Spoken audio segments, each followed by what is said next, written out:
Hi, my name is Dan Vlahos, and I'm a 2024 ASHRAE Emerging Fellow. I'm also a senior lecturer here at Bentley University, and in a moment we'll be making our way down the hall to my grant-funded project, Portal to Elliott-Concord River Preserve.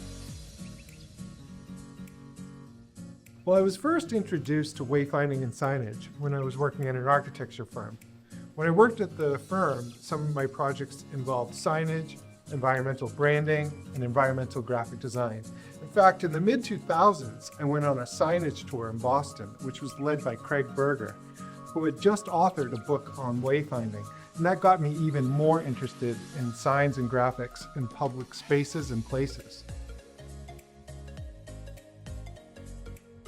Even though my career started in branding, many of the signs and identities I've helped develop have been in some ways unbranded and anonymous. Some might define a sign as simply something that stands for something else. The grant-funded project behind me is essentially a trompe-l'oeil door or portal to nature. The image uses lenticular printing, so the image of the forest changes as folks walk by. A QR code next to the work links to a survey, which will help me understand how such a work is received and perceived. I've always found it fascinating that the word sign lives within the word design. When one looks at the Latin roots of the word design, the sign portion essentially means to identify or to mark.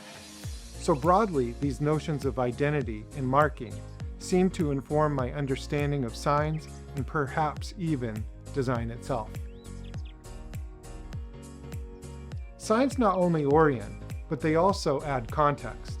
In this way, there's a strong connection between signs, space, perception, and place. Well, that's an easy question. Since I'm from Boston, there's really only one answer, and that's the Citgo sign in Boston, which really has become a landmark in the Fenway neighborhood and for Boston itself.